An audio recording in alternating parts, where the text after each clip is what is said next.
Good afternoon students. कल हमने आपको टॉपिक करवाया था importance and scope of chemistry. आज हम शुरू करने जा रहे हैं नेक्स्ट टॉपिक, ये है मैटर।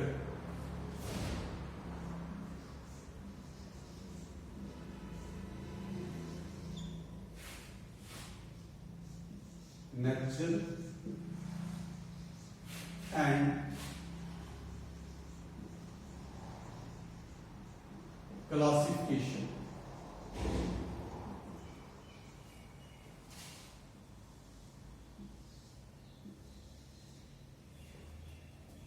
टॉपिक है मैटर, नेचर एंड क्लासिफिकेशन। अब यहां टर्म हमने यूज की कि मैटर क्या होता है।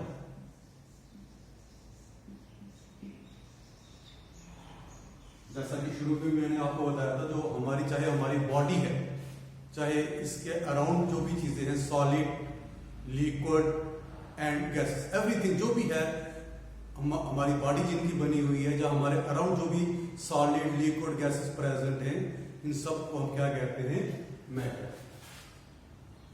तो अब मैटर की डेफिनेशन क्या होगी? It is defined as anything which possesses mass, which occupies space and presence of which can be felt by one or more of our five senses। ठीक है, कोई भी चीज जो स्पेस ऑक्यूपाई करे, जिसका मास हो और जिसकी प्रेजेंस को हम अपनी फाइव सेंसेस द्वारा फील कर सके, जैसे आंख से देख सके, कान से सुन सके, टंग से टेस्ट कर सके, नोज से स्मेल कर सके, या उसकी टच को फील कर सके, तो ऐसे सब्सटेंसेस को हम क्या कहते हैं? मैटर।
तो इसकी एग्जांपल जो भी आप अपने अराउंड देखते हो, वो सभी चीजें, जैसे शुगर,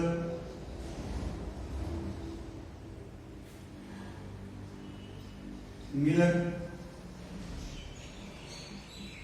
वाटर,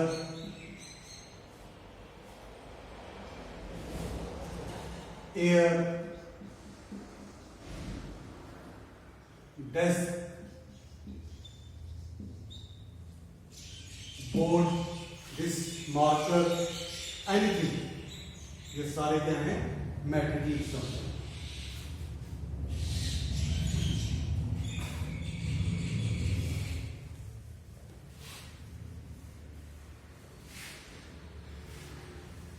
अब नेक्स्ट टॉपिक है classification of matter.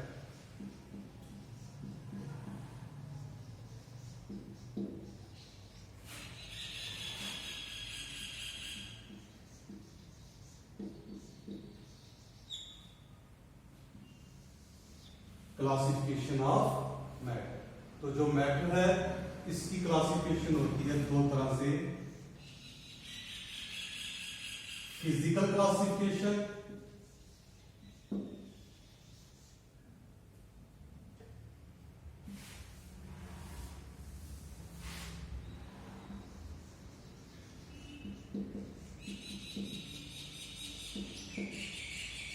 and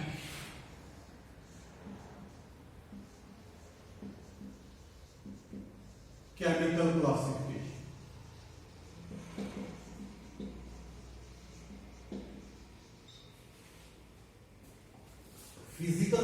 classification में जो मैटर है, it is classified into 3 classes. First है सॉलिड्स, सेकंड क्लास है लिक्विड्स और थर्ड क्लास है गैस. अब इसके बाद आएगा सॉलिड्स. क्या होता है सॉलिड्स? क्या है? It is that form of matter which occupy space and has a definite shape and definite volume. Matter की वो फॉर्म जिसकी फिक्स्ड शेप हो, फिक्स्ड वॉल्यूम हो, उसको हम कहते हैं solid. For example stone, sugar, डेक्स एक्सेट्रा. अब जो लिक्विड है, लिक्विड में जो पार्टिकल्स हैं, जो कॉन्स्टिट्यूएंट पार्टिकल्स हैं, उनमें इंटरमॉलिक्यूलर डिस्टेंस बहुत ज्यादा होता है. इंटरमॉलिक्यूलर डिस्टेंस ज्यादा होने की वजह से जो इनकी शेप है वो चेंज हो जाती है, लेकिन वॉल्यूम जो है वो चेंज नहीं होता. तो लिक्विड क्या होते हैं? It is that form of matter which has definite volume but no definite shape. जिस भी कंटेनर में लिक्विड को डाला जाता है उसी की ही शेप ले लेते हैं. एग्जांपल के लिए water, ethyl alcohol and so on. अब उसके बाद गैसेस हैं. जो गैसेस हैं, इनमें के जो पार्टिकल्स हैं, कंस्टिट्यूएंट पार्टिकल, उनमें जो इंटरमॉलिक्यूलर डिस्टेंस लार्ज डिस्टेंस होता है, they are far apart from one another. इसलिए जो गैसेस हैं वो कंप्रेसिबल होती है. इनका वॉल्यूम भी फिक्स नहीं होता और शेप भी फिक्स नहीं होती, दोनों चेंज हो जाती है. जिस भी कंटेनर में इनको डाला जाता है उसी कंटेनर की शेप और उसी कंटेनर का वॉल्यूम जो है ले लेते हैं. ऐसे सब्सटेंसेस को हम गैस कहते हैं. फॉर एग्जांपल एयर, एयर में nitrogen, oxygen, hydrogen etcetera.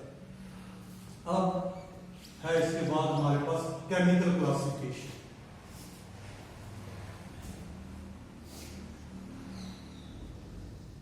Chemical classification में जो मैटर है, it is classified as pure substance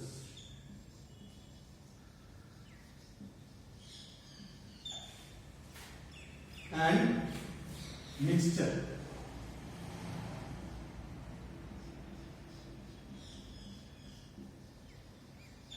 pure substance क्या है कि जो एक ही काइंड के सब्सटेंस का बना हो उनको प्योर सब्सटेंस कहा जाता है.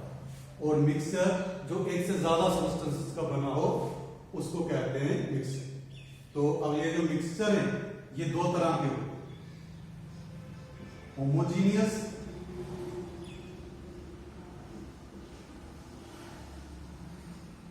जैसे कि सॉल्यूशंस है. सॉल्यूशंस क्या होते हैं? होमोजीनियस और हेटेरोजीनियस.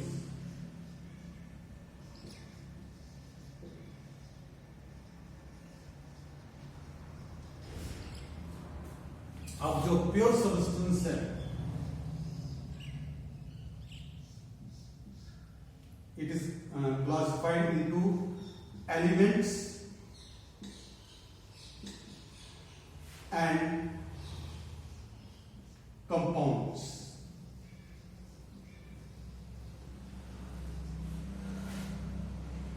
और जो कंपाउंड है इनकी भी 2 टाइप्स होती है. यहां मैं लिखता हूं जो कंपाउंड्स हैं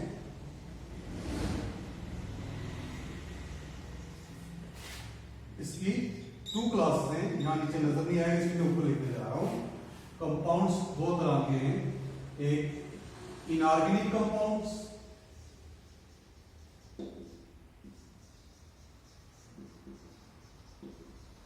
और दूसरे ऑर्गेनिक कंपाउंड्स.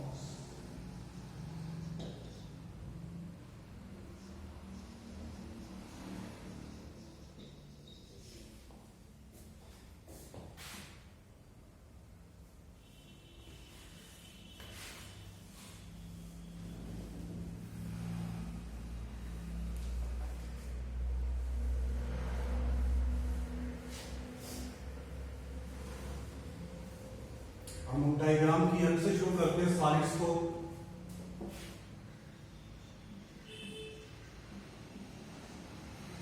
तो जो सॉलिड है इसमें जो पार्टिकल्स हैं ये क्लोजली पैक्ड है।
ये सॉलिड है, सॉलिड जो कंस्टिट्यूएंट पार्टिकल है ये क्लोजली पैक्ड है।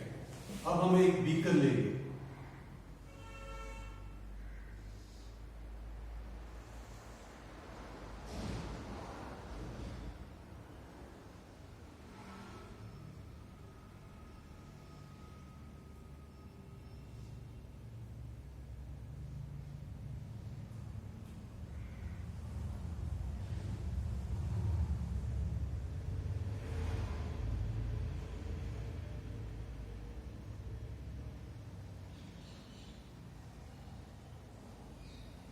बीकर में हमें कोई लिक्विड लिया होगा। अब यह है लिक्विड्स।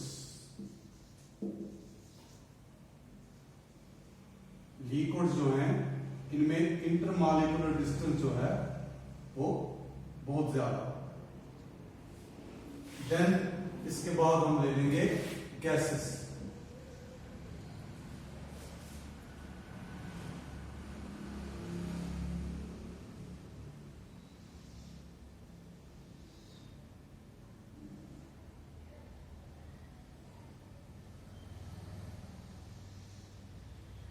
ये किसन फनल है, फनल। इसको हमने यहां कार्व किया होता है ताकि जो गैस है यहां से एस्केप ना हो जाए, इसलिए यहां इसको हमने कार्व करके रखा होता है। तो इसमें जो गैसेस पार्टिकल्स हैं उनमें जो इंटरमॉलिक्यूलर डिस्टेंस है वो बहुत ही लार्ज है। ये है गैसेस।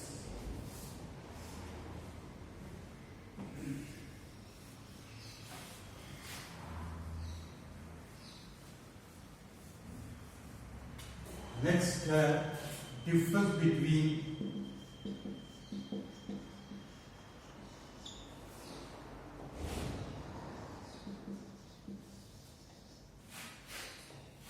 vapor and gas.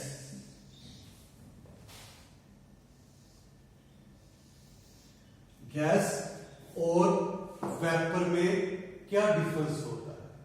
देखो, जो भी हमारे पास सॉलिड, लिक्विड और गैसेस हैं, कोई भी सब्सटेंस जो ऑर्डिनरी टेम्परेचर और प्रेशर में सॉलिड फॉर्म में एग्जिस्ट करता है उसको सॉलिड, जो लिक्विड फॉर्म में एग्जिस्ट करेगा इसको लिक्विड, और जो गैसेस फॉर्म में एग्जिस्ट करेगा उसको गैस कहते हैं। क्यों?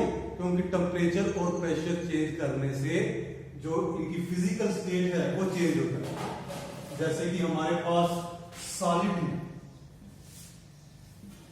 सॉलिड को जब हम हीट करेंगे तो ये पहले लिक्विड में चेंज होगी, और जब लिक्विड को हीट करेंगे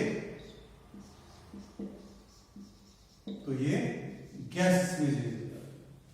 अगर हम गैसेस को कूल करें, कूलिंग पे ये पहले लिक्विड में चेंज होगी, और लिक्विड को फर्दर कूल अगर हम करेंगे तो ये सॉलिड में चेंज होगी। ठीक है, जो कहने का मीनिंग है कि जो फिजिकल स्टेट है वो टेम्परेचर और प्रेशर को चेंज करने से चेंज हो जाती है। अब इसके बेसिस पे हम एक्सप्लेन करेंगे कि वेपर और गैस में क्या डिफरेंस होता है। कोई भी ऐसा सब्सटेंस जो ऑर्डिनरी टेम्परेचर और प्रेशर में लिक्विड फॉर्म में एग्जिस्ट करे और हीट करने पे गैस बन जाए, उसको हम कहते हैं वेपर। फॉर एग्जांपल वाटर है, वाटर जो है अंडर ऑर्डिनरी टेम्परेचर और प्रेशर लिक्विड फॉर्म में एग्जिस्ट करता है। तो जब आप इसको हीट करेंगे तो ये वाटर वेपर में चेंज हो जाएंगे। क्या है, जो वाटर है वो वाटर वेपर बन जाएंगे। तो क्योंकि ये ऑर्डिनरी टेम्परेचर पे, वाटर जो है ऑर्डिनरी टेम्परेचर पे एज ए लिक्विड एग्जिस्ट कर रहा है, तो इसलिए इससे जो गैस बनी है उसको हम क्या कहेंगे, वाटर वेपर। लेकिन अगर कोई सब्सटेंस ऑर्डिनरी टेम्परेचर और प्रेशर पे गैसेस फॉर्म में एग्जिस्ट करता है तो उसको वेपर नहीं, उसको गैस ही कहा जाता है। For example ammonia. अमोनिया जो है वो अंडर ऑर्डिनरी टेम्परेचर और प्रेशर, नॉर्मल टेम्परेचर और प्रेशर पे वो गैसेस फॉर्म में एग्जिस्ट करता है। तो ये है difference between vapour and gas.